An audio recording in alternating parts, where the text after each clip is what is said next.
Mayamu kurumjari impact tibida sandokchari ba Mami Mapao miing tabiriba pumnamupunga sigi nifuga mangarak shuba episode asida Daniel taram okchari. Amadi mamang episode kidamakta mayam na pibira kiba feedback amadi suggestions singi damakta su hainingai laitana thakat pafungdokchari. Ngasigi oina thamjari ba Mapao sing asi kari no haibadu thamjege. Ahan bada thamjari ba asi Nong Thomam Films ki Chanu IPS release tawkibagi Mapao ni. Beauty contest Maitei Chanugi Mapauna ani shubo oina thamjari. Langon Frizet haina mingthon ba fashion parade ki Mapauna ahum suba laichil oina thamjari. Amadi aroi bo oina thamlib asina likla band gi foundation day pangthokibagi Mapauna. So folks, ngasigi ahan bo oina thamjari ba Manipuri feature film Chanu IPS release tawkibagi Mapao asi mining tamidas.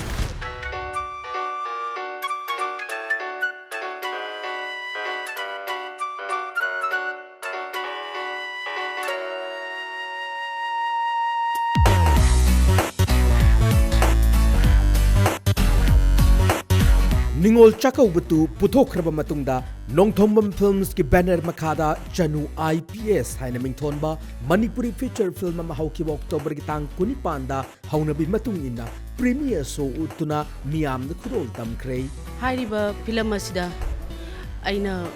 gokungi mama adi saje adubu aise mama ma oiragasu aigi oiba icha imito uba phangdaba tawbadabu Google se aina ichamagni haina khallaga yolakhiba film amani film si aigi wakhalonda di miyamda message am piba mama magi gun chenba artist ama wargasu aigi ichanupa sariba gukun gi character adai masi films de yauriba artist magi character director na piriba script leirammiba screenplay da leirammiba khudima fajana pangtokibani haina khalli film si mayam puna yengminasi film se fajani su khalli fajabasu oisino film ase Sanaton Nong Thomam gi lyrics wari screenplay madi lamjing lamtak makhada linthoi chanu na puthokpani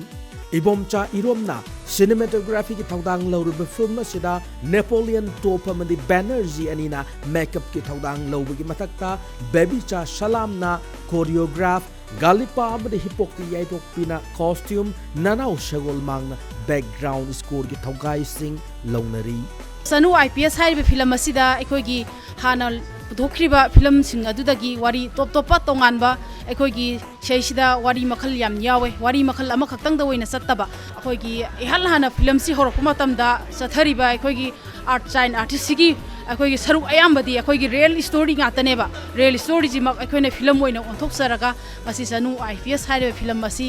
ekoi mamangi 2014 gi August tha da film asi ekoi yaipa thongni thorum pangthok saraga ekoi gi August tha dumakta gi ikui dabi ekoi gi week tu gi manungda ekoi film shooting haujakhibani adubu laibak thiba haigadra ekoi gi Manipur gi ekoi gi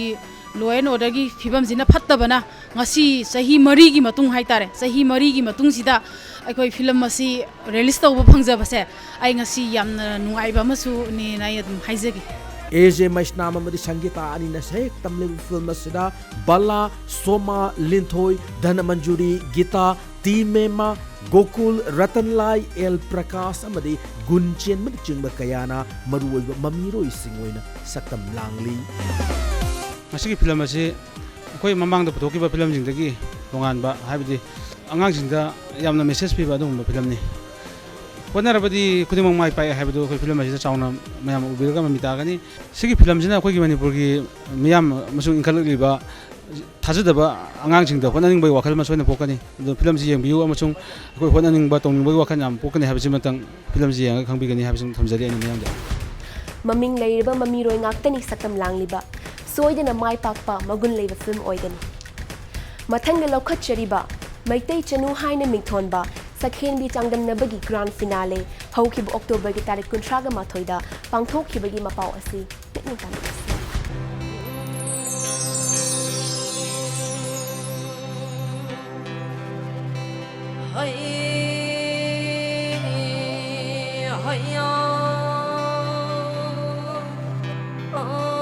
September kulum doi ki hona lain thau sana mahi sana pung LSSP Kanglaipak na mapung oiba thodang lawduna pangthorkiba sa henbi changdamnaba Maitei Chanugi Grand Finale hauchib October ki tang 13 da MSFDS ki changkholaba auditorium da mapung fana amade mai pak pangthokre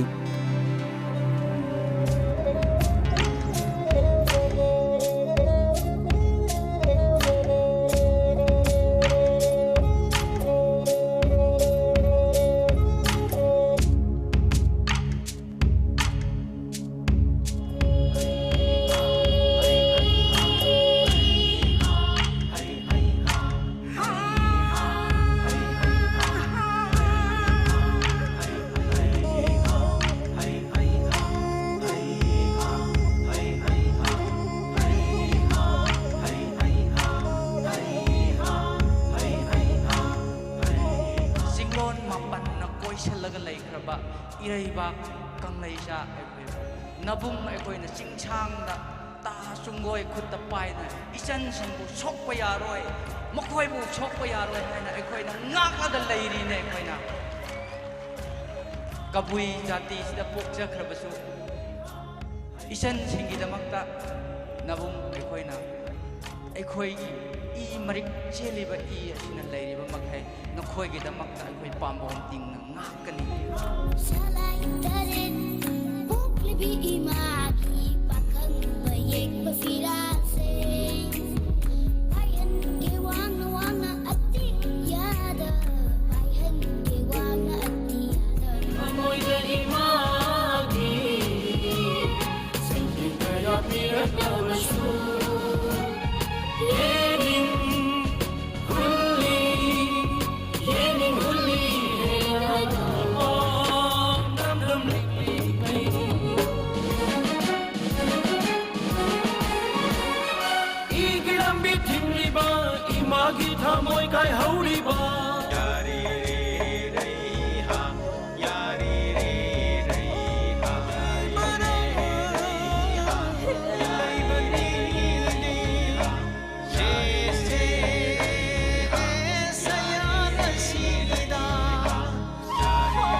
Changdamnaba sida kumja sigi waroisin oina Maitei Chanugi mingthol oinam Merina na phangkiba loinana first runners up and the second runners of the title singna mathang sina poire ngan mi chanu amani pangam Maria Chanu anina taki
hiền phong nhà hiệp tan rì ngày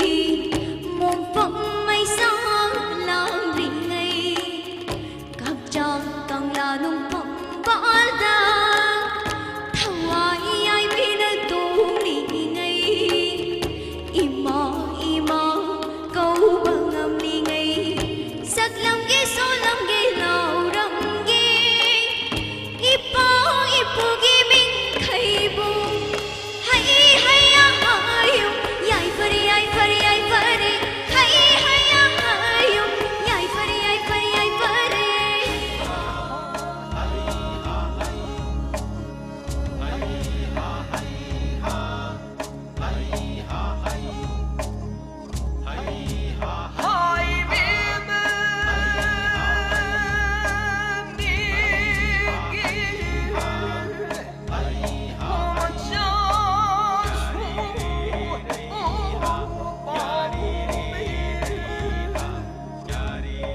Hairibasigi subtitle winner singna Thaugal Lonchat Fazabida contestant number 4 Seram Priyadarshini Mami da Masak Fazabida contestant number 20 Kundrak Pampoiri Nganbi Chanu Loinana Hendok na Matik Mayai Sienbida contestant number 11 Konjingbam Abishanana Taki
Mag jehigi mingthol laukibi shila laisham shila chanuna kumsi jehigi mingthol phanglebi oinam merina chanuda shash kusinabini lolelonana kajing leisu kumsi jehigi sigum laba mingthol phanglebida upi gadori aho uba kubak lepa leitana khumina simyamna sigum laba yamna laibuk pharabi Maitei Chanu lising aniga taraga nipangi mingthol lauribi oinam merina chanu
Congratulations, Marina, and all of you beautiful ladies.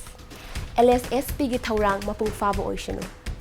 And now, viewers, it's time for a short break. We will be back soon. Keep watching Impact TV.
Break ki matungda mayamba amuk ka hana taram na okcheri. Amadi ngasige episode asige ahum subo oina thamjeri ba National Handloom Expo 2018 gi mangoy na Langon Fizet Haina Mington ba Fashion Parade ama pangthok ki bagi Mapao asi amuk menyang taminasi.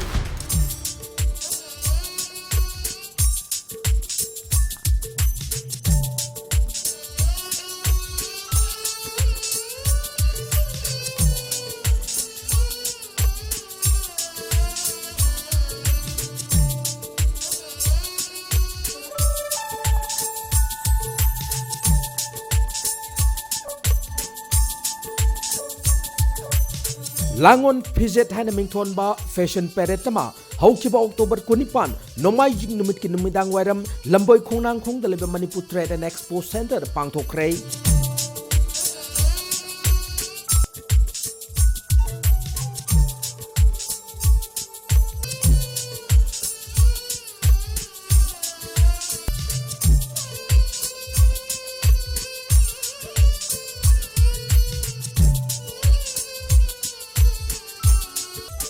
Parade se National Handloom Expo 2018 ga mari lenana Manipur Apex Handloom Weavers and Handicraft Artisan CS Limited anina khusam na duna pangthokibani.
Seng इना खुल्लबे इरमदम असिगी handloom की पोथोक्शिंग असिबु promote तौनबु होटनबदा यामनमक मथौ ताबा थौसिलनी हाइना थमजेगे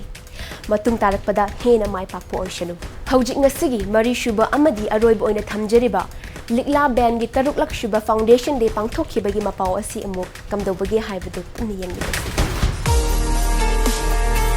लमदम मसिदा इशै नोमाइगी लमद कुमजा लिसिंग अनि तरानी थोइगी दिसंबर तरादगी हौना मियाम गी थौगल तरुकलिबा लिकला band गी तरुकलक सुबा foundation day गी थौरम हौखिब October 23 कोंगबा सौदोंग पुंग लंपाक यामना मपुंग फाना अमदे माइ पाकना पांगथोखरे सकनाइरबा ममिरोय बोनीना President की थगाई लौरिबा musical band असगी मपोक कुमुन की थौरम मदुदा सकनाइरबा वायोलिन आर्टिस्ट ए ब्रोजेंद्रो शर्मा बु इकाई खुनब उत्पगी मथक्ता तोंगान तोंगानबा नाट की ओइबा जगोई इसै क्यासु उत्खी थौरम असगी मनुंग चना सकनाइरबा म्यूजिशियन लैखिद्रबा ओजा जियांगम कामैगी मफमदसु म्यूजिकल ट्रिब्यूट अमा उत्खी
Shivana halure,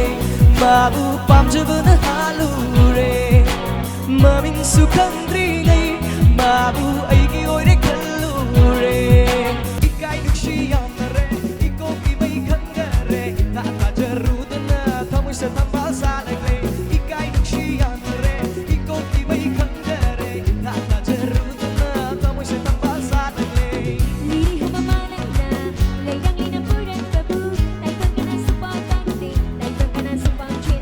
Liri huma mananda, layang lina puran babu.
Punsi se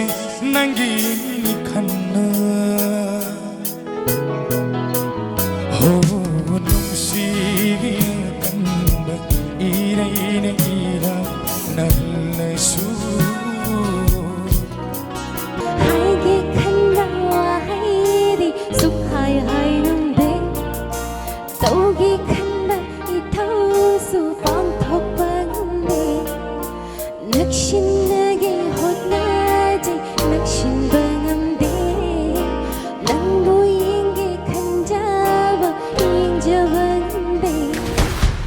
Happy anniversary Likla Band olakpa chahidasu mapung fana pangthokpa ngambu oibiu. And guys, it's time to wind up today's episode. Adumakpu aikoge channel na sibu YouTube ta subscribe tawbiba loinana like natraga unlike button nambiba amadi feedback suggestions sing soidana comment tawbirau mayamdagi kanya na bay yathang lawzage.